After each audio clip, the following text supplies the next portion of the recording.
और सबसे ज़्यादा आप देखते होंगे कि हम लोगों के शास्त्रों में कहा गया है कि पहली रोटी गाय की और अंतिम रोटी कुत्ते की। राम का जीवन चरित्र जो हम लोगों ने एक नारा दिया है, ब्राह्मण हो या पासवान, हिंदू हिंदू एक समान, उसको मानना है। भगवान ने सबरी माता का जूठा पैर खाया जो वनवासी क्षेत्र की थी।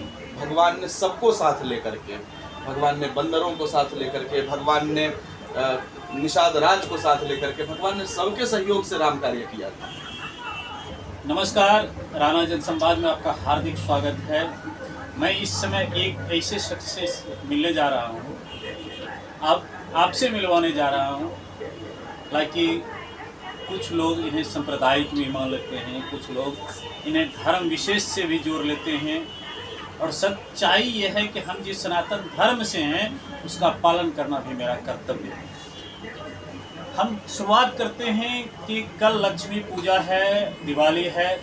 हम गाय को भोजन करवा करके ही खुद भोजन ग्रहण करते हैं।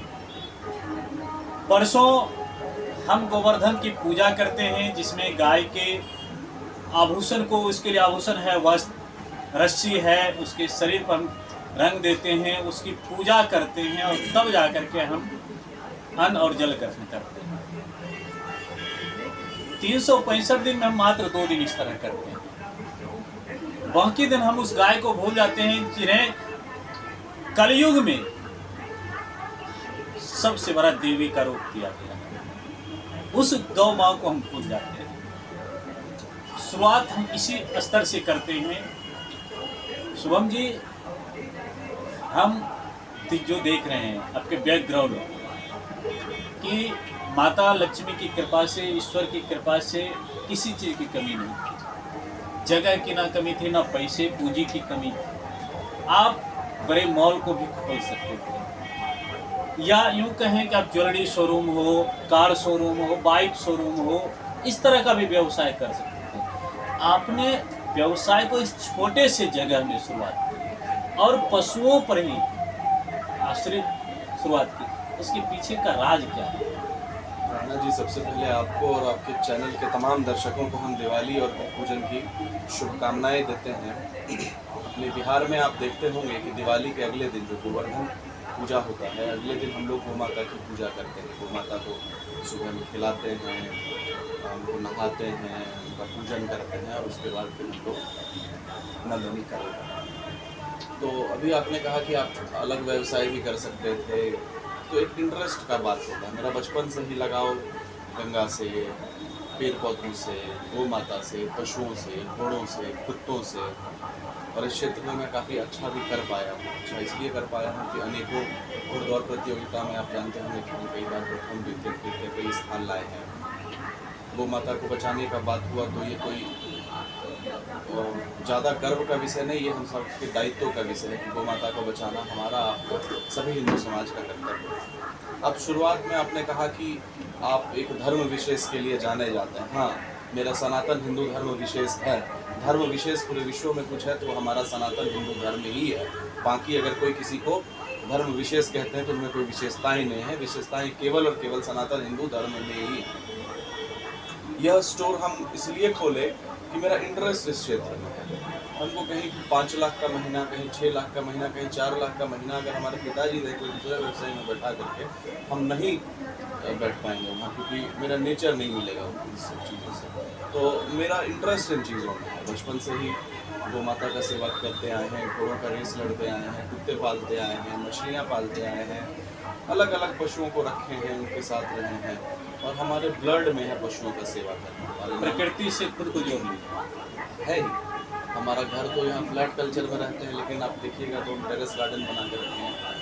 तो हमारे घर में सब लोग, तो इसी के लिए बेगूसराय में कभी हम लोग जाते थे सामान खरीदने के लिए, गौ माता की, कभी मैट खरीदने के लिए, कभी कुछ, तो बहुत महंगा रेट में 3000, 2500, 4000 से मैट्स का शुरुआत होता था, चलता भी नहीं था। तो इस पर रिसर्च किए कि कौन सी कंपनी का बढ़िया मैट्स है। अब मैट्स इसलिए कि वो माता जब बैठती हैं तो उनके घुटनों के हड्डी को, आगे वाले पैर के हड्डी को, उनके जो खुर होते हैं उसका बचाव होता है, थनैला रोग से गौ माता का बचाव होता है, अनेक प्रकार की बीमारियां से बचाव होता है। जैसे गाय अगर मैट बिछता है तो गाय अगर 10 घंटे बैठती है तो मैट की वजह से वो 13 घंटा 14 घंटा बैठती है। बैठते वक्त गाय पाग ज़्यादा करती है। अगर पागुर गाय करती है तो अब जानते हैं कि पागुर करने से स्वस्थ रहती है, उनका दूध उत्पादन बढ़ता है, तो इससे किसान को भी लाभ होता है। दूसरा, आप देखते होंगे ज़्यादा दूध करने वाली गायों को थन की समस्या, थनैला हो जाता है, जो सर्दी गर्मी के वजह से यानी कीचड़ के वजह से या हार्ड सरफेस पे बैठने के वजह से होता है। तो मिट्टी रहता है फिर भी कीचड़ हो जाता है, जिससे थन में सूजन या अन्य इन्फेक्शन होता है। तो इस वजह से हम एक अच्छा मैट लेकर के आए हैं, 2000 रुपये से लेकर 3600 रुपये तक का मैट्स। बाकी गौ माता के लिए वो जो रस्सी, हॉल्टर्स, बेल्ट्स, ये सब भी रखते हैं। अभी हम गायों के का जो डेली सप्लीमेंट्स है, कैल्शियम, विटामिन, ये सब अभी नहीं रख रहे हैं। हम गायों में केवल मिल्किंग मशीन रख रहे हैं, काउ मैट्स रख रहे हैं, उनका जो हॉल्टर्स, मुखारी जिसको कहते हैं हिंदी में, वो रखते हैं। गर्दाम जो ठेठी भाषा में बोलते हैं, ये उनका रस्सी हुआ अलग अलग नए डिज़ाइन का। और हम एक नया कॉन्सेप्ट लेके आए हैं। पहले लोग बांधते थे गायों को झूल, बोरा वाला झूल, आज भी बांधते हैं। तो हम पहली बार बेगूसराय में गायों के लिए जैकेट्स लेकर के आए। दिखाइए, हमारे कस्टमर देख, अभी हमारे निकलवा के जितने दिखाते भी हैं, प्रशंसक हैं वो देखेंगे। बिल्कुल। तो इन सब चीज़ों का हमने यहाँ पे शुरुआत किया है, मिल्किंग मशीन का शुरुआत किया है। बाकी पशुओं में हम जो वैक्सीन लगवाते थे, वो वैक्सीन हम मार्केट में कभी रेबीज लगवाते थे तो 250-300 रुपये में रेबीज लगता था। हमारे यहाँ आम दिन 130 रुपये में लगता है और सैटरडे के सैटरडे वो फ्री रहता है। तो इससे होता क्या है कि पशु अगर दूसरे को काटते हैं तो विष होता है, सरकारी धन का नुकसान होता है। सदर अस्पताल में आदमी को तो 5 वैक्सीन लग जाता है। तो कुत्तों में ही रेबीज ना पनपे, इसके लिए हम हर शनिवार को दिन के एंटी रेबीज का कोई भी, वो देसी कुत्ता हो, वो कुछ भी हो, वो हम आ करके पॉज किए। अच्छा शुभम जी, एक हमने देखा था कुछ महीना पहले कि आप जानवरों का जो सरकारी अस्पताल है वहाँ के डॉक्टरों से भी आप भिड़ गए। जी भिड़ गए थे। वो कोई पहली बार नहीं था, 2018 से हमारा ऐसा होते आया है वहाँ पर। अब जैसे 2018 में तो हमारा स्टोर था नहीं, इस दिसंबर में 1 साल पूरा होगा। हम पहले भी डीएम साहब लोगों को कंप्लेन कर रखे थे। आपके ऊपर ऑब्जेक्शन भी लगा था कि अपना स्टोर खोल लिए हैं, इसलिए हम लोग को जो है थोड़ा इधर उधर करते हैं ताकि इनके मेरा स्टोर जो है वो 9 दिसंबर 2021 को ओपनिंग हुआ है। और उनके ऊपर जो हॉस्पिटल प्रबंधन के ऊपर, चाहे जो भी डॉक्टर है, किसी व्यक्ति विशेष ने व्यवस्था से दिक्कत थी। तो मैं कंप्लेन 2018 से करते आया हूँ। मेरे पास स्क्रीनशॉट्स है। डीएम बेगूसराय को मैंने कंप्लेन किया, मेरे कंप्लेन के आधार पर जांच हुआ। हमने डीएचओ बेगूसराय को कंप्लेन किया, हमने जब डीएम साहब छुट्टी में थे एसडीएम साहब को कंप्लेन किया। तो हम 2018 में हमारा कौन सा स्टोर था उस वक्त, तो 2019 में कौन सा था, 2020 में कौन सा स्टोर था, 2021 के अक्टूबर में हमने कंप्लेन किया, उस वक्त कौन सा स्टोर था। ये सब फालतू डाइवर्ट किया। बिल्कुल। अच्छा, एक चीज़ मैं जो जानना चाह रहा हूँ कि अक्सर कुछ सांप्रदायिक लोग मैं मानता हूँ, हम लोग वो हिंदू धर्मावलियों को कहते हैं कि संप्रदाय, लेकिन मैं वैसे लोगों को मानता हूँ जो हमारे सनातन धर्म पर उंगली उठाते हैं। और आप अक्सर चर्चा में भी रहते हैं उसी सनातन धर्म की रक्षा के लिए। कहीं भी कुछ उस तरह की बातें होती हैं और शुभम भारद्वाज पहुँचते हैं वहाँ, तो लोग कहते हैं देखो अब यहाँ पर हिंदू मुस्लिम होता है, इसके बारे में हम एक सूत्र वाक्य को मानते हैं जिसको कहते हैं धर्म एव हतो हंति धर्मो रक्षति रक्षिता। तो हमारे धर्म के हित के लिए जो भी होता है हम कानून का सम्मान करते हुए उन सब कामों को करते हैं। कोई विधर्मी अगर हमारी हिंदू समाज की बहन बेटी को उठा करके ले जाता है तो हम रोकते हैं। कोई विधर्मी अगर बन गया हो, कोई हमारा सनातन हिंदू संस्कृति उसके 1-2-4 पीढ़ी पूर्वज या उसी पीढ़ी में उन लोगों ने अपना धर्म छोड़ करके व्यभिचारी बन गए हों, विधर्मी बन गए हों, और वो अगर आना चाहते हैं तो हम कानून का सम्मान करते हुए उनको गले लगाने के लिए तैयार रहते हैं, उनका शुद्धिकरण करने में उनका सहयोग करते हैं। कोई अगर हमारी गौ माता को काटता है तो उससे पहले मेरा यही वाक्य है कि गौ माता को काटने से पहले विश्व हिंदू परिषद बजरंग दल का कार्यकर्ता अपना जान दे देगा, गौ माता की हत्या होने नहीं देगा।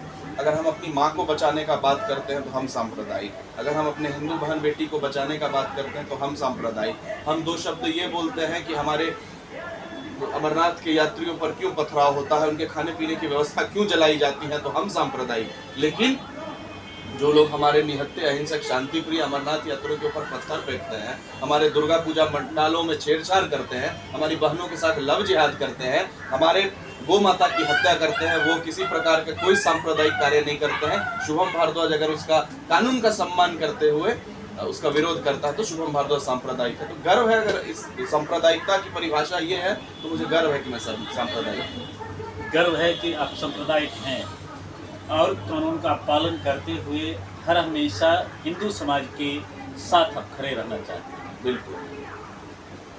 कुछ लोगों ने, राजनीतिक दलों ने भी आपको थोड़ा अलग रूप दिया है। अलग रूप देने का कारण क्या था कि जब आप हिंदू समाज के प्रति कदम उठाते हैं, हिंदू बहु बेटियों की सुरक्षा के लिए आप कदम उठाते हैं, तो आपको ये कहा जाता है कि भारतीय जनता पार्टी का एक एजेंट। इस पर क्या कहते हैं? आपको याद होगा कि भारतीय जनता पार्टी के नेताओं का भी हमने पुतला जलाया। उनसे मेरा व्यक्तिगत संबंध बहुत अच्छा है, आज भी अच्छा है। मैं व्यक्तिगत रूप से उनको प्रणाम भी करता हूँ, लेकिन यहाँ पर विचारधारा की बात है तो हमने पुतला भी जलाने का काम किया था। तो ये कोई एजेंट वाली बात नहीं है। जो भी हमारे साथ रहेगा, चाहे वो किसी भी संगठन, किसी भी दल से हो, अगर हिंदू का है तो वो मेरा है, वो अगर हिंदू का नहीं हो, चाहे वो भाजपा से हो, राजद से हो, जदयू से हो, शिवसेना से हो, किसी भी संगठन से होगा, वो मेरा नहीं हो सकता है। और वो अगर राजद में है, कम्युनिस्ट में है, अगर वो ये कहता है कि सभी हिंदू सहोदर हैं, सभी हिंदू बराबर हैं, सब हिंदू मेरे अपने हैं, तो वो मेरा अपना है, हम उसका समर्थन कर रहे हैं। अंतिम प्रश्न मेरा है स्वामी, कल लक्ष्मी पूजा है, परसों गोवर्धन पूजा है, जहाँ गाय की पूजा होगी। हमारे सनातन धर्मी जो भी हैं, हम किसी जाति को नहीं मानते हैं, हम सिर्फ ये मानते हैं कि हिंदू हैं। तो ऐसे हिंदू समाज को आपका क्या संदेश है? हिंदू समाज को ये संदेश है कि दिवाली में भगवान राम माँ सीता के साथ वापस आए थे, तो भगवान राम का जीवन चरित्र जो हम लोगों ने एक नारा दिया है, ब्राह्मण हो या पासवान, हिंदू हिंदू एक समान, उसको मानना है। भगवान ने सबरी माता का जूठा बैर खाया जो वनवासी क्षेत्र की थी। भगवान ने सबको साथ लेकर के, भगवान ने बंदरों को साथ लेकर के, भगवान ने निषाद राज को साथ लेकर के, भगवान ने सबके सहयोग से राम कार्य किया था। भगवान चाहते तो अकेले कर सकते थे, लेकिन भगवान ने अकेले अपना वो कार्य नहीं किया, रावण का वध नहीं किया। उन्होंने समाज के सभी वर्गों को लेकर के चला। तो अगर हम भगवान राम को मानते हैं, माँ सीता को मानते हैं, तो हमको जो भी कार्य हिंदू समाज के लिए करना है उसमें संपूर्ण हिंदू समाज को लगना होगा। मन से जाति प्रथा का जो भेद है, हम सबको जाति पर गर्व करना चाहिए। हम अगर भूमिहार हैं तो गर्व है, हम अगर पासवान हैं तो गर्व है, हम अगर राजपूत हैं तो गर्व है, हम अगर बनिया हैं तो गर्व है। गर्व होना चाहिए अपने पूर्वजों पर, लेकिन अगर गर्व का माध्यम, अगर गर्व को अगर आप छुआछूत से, भेदभाव अगर आप मानते हैं, तो हमको नहीं लगता है कि आप हिंदू समाज के लिए कुछ कर पाएंगे। और सबसे ज़्यादा आप देखते होंगे कि हम लोगों के शास्त्रों में कहा गया है कि पहली रोटी गाय की और अंतिम रोटी कुत्ते की।